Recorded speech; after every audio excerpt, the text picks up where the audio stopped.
The sea cures all ailments. Now it stands to cure the craving for renewables. This map of the North Sea identifies high wind areas for power generation. The waters surrounding the United Kingdom are marked in dark purple, indicating an average speed of over 10 meters per second at 100 meters elevation. For a potential wind farm, this is prime real estate. Yet, the North Sea is a tempestuous place. For much of history, it was a battleground. Today, it is prized for its hydrocarbon reserves and abundance of fisheries. But the North Sea is also home to some of the world's busiest ports. Roughly 250,000 container ships pass through it each year, making it one of the planet's most capital-wealthy places. Britain has a lot to be thankful for, but the thirst for renewable energy is growing, and British lawmakers want to transform the North Sea into a gigantic power plant to meet their needs. The plan in motion is one of tremendous scale, affecting tens of millions of households and revolutionizing the geoeconomics of the periphery. Britain has vowed to become the Saudi Arabia of wind, but acting on a whim is not the way to go. The sea has endless patience. Sometime or other, it will find out everything you did wrong.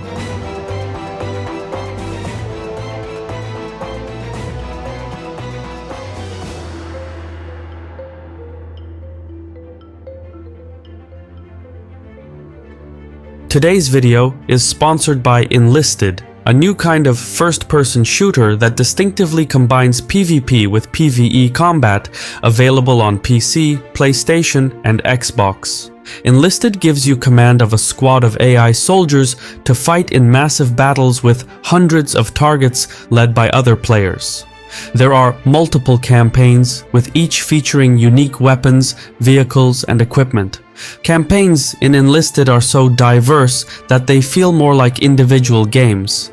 Each playthrough offers an entirely new experience.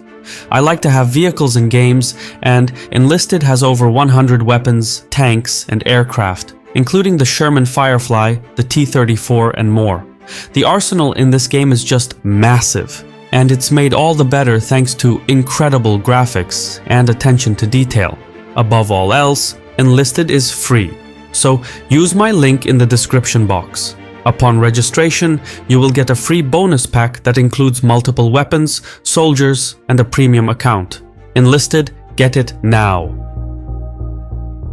Located at the nexus of northwestern maritime Europe, the North Sea touches the coastlines of 6 highly developed economies: Britain, Belgium, the Netherlands, Germany, Denmark, and Norway. Historically, the region's temperate climate and fertile soils complemented abundant timber and hydropower, fostering intensive agriculture and dense human habitation. Meanwhile, its wealth of natural harbors, coves, and fisheries geared its economies towards port development and maritime commerce. British and Dutch sea power gave rise to expansive colonial trading networks, facilitating inflows of cheap raw materials and outflows of manufactured goods. This system privileged the nations by the North Sea and transformed them into industrial hubs. And though initially powered by coal, by the late 20th century, North Sea oil and gas became a major energy resource. Now, however, as economies move to renewables, the North Sea has emerged as a promising high-value hub for harvesting wind power. For added context, strong and consistent winds exist in many places. But what makes the North Sea's wind power unique and commercially feasible is its proximity to coastal population centers and its existing seaport and energy infrastructures. Equally important, the sea's average depth sits at 95 meters, which makes installing wind turbines in fixed places more practical. By and large, strong winds, shallow waters, and existing infrastructure make the North Sea an exceptional space for renewable energy. No other place on Earth is quite like it. This is especially true in the British territories, which include the English Channel, the Celtic Sea, the Irish Sea, Dover Strait, Dogger Bank, Thames estuary, and the northern part of the Atlantic Ocean. Currently, there are over 40 wind farms in the North Sea, totaling around 2,630 turbines, with an offshore capacity of 30 gigawatts. In layman's terms, that is enough to power roughly 8.7 million households. But the nations surrounding the North Sea have big plans. Renewable energy demand is increasing rapidly, and production must keep up. In April 2023, 9 European leaders pledged to increase the North Sea's offshore wind capacity to 120 gigawatts by 2030 and at least 300 gigawatts by 2050. That is an incredible tenfold increase in capacity when compared with today's settings.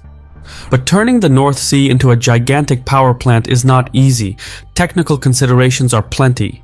Currently, monopile turbines, which consist of a steel tube driven into the seabed, are the cheapest solution.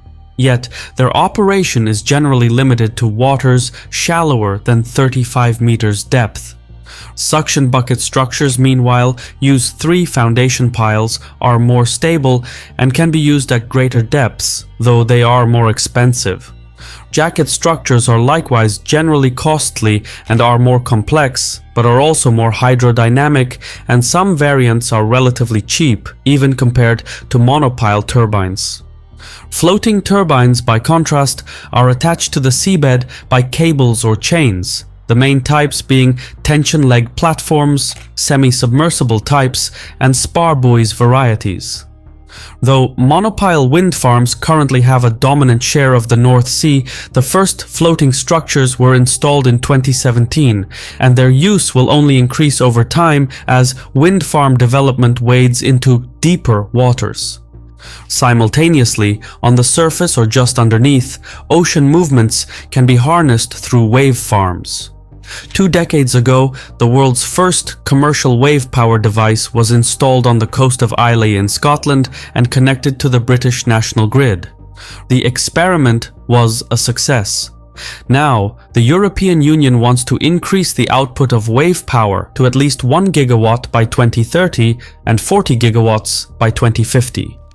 Clearly, that much wind and wave power must be handled with great care.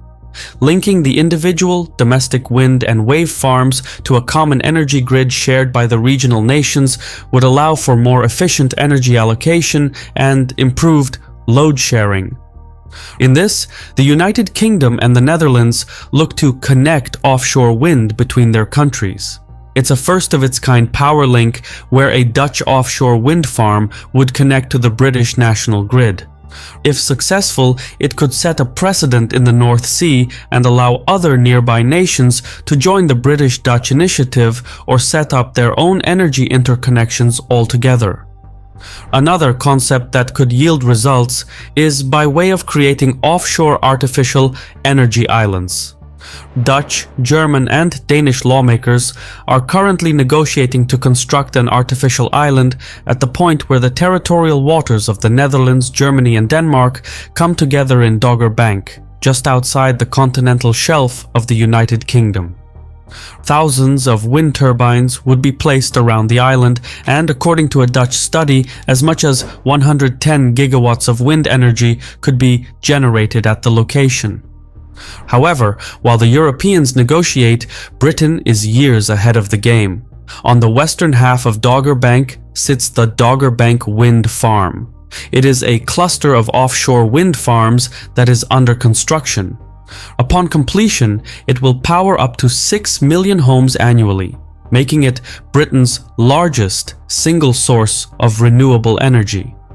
Finally, in addition to wind and wave power, floating solar panels could also enable seaweed farming, a potential source of animal feed with other commercial applications like cosmetics, bioplastics, and biofuels. Seaweed and kelp are also effective at pulling short-cycle CO2 out of the atmosphere.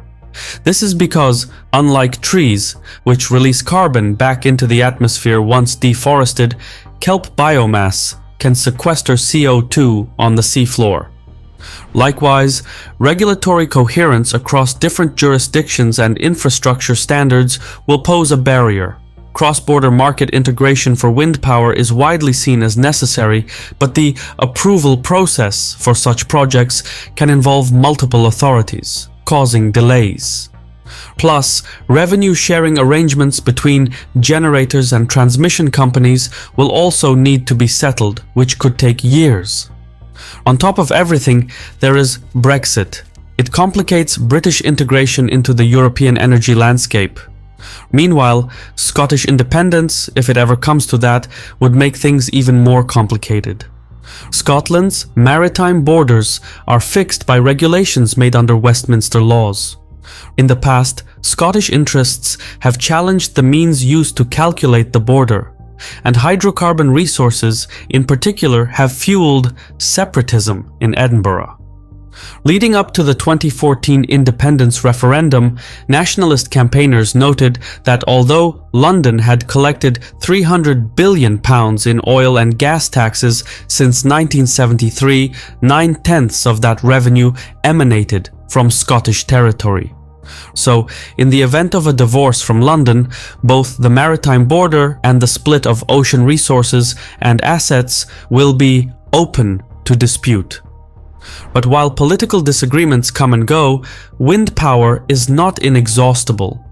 Contrary to popular belief, wind is something of a finite resource. Clustering wind farms together can crowd out their power generation potential by causing wake-induced power losses, thus decreasing their efficiency. So, cross-border optimization will be needed to ensure greater yields. All things considered, industrialization began in northwestern Europe. The North Sea has long provided the region with fishing grounds for its food, sea access for its trade, and hydrocarbons to power its industries. The transition to renewable technologies is the latest stage of its exploitation. But no natural resource is a bottomless pit, and even the greatest free lunch will not satisfy an endless appetite. I've been your host Shirvan from Caspian Report. Remember to play Enlisted on PC, PlayStation, or Xbox using the link on the screen. Upon registration, you will get a free bonus pack that includes multiple weapons, soldiers, and a premium account. Enlisted, get it now. Thank you for watching, and Sarol.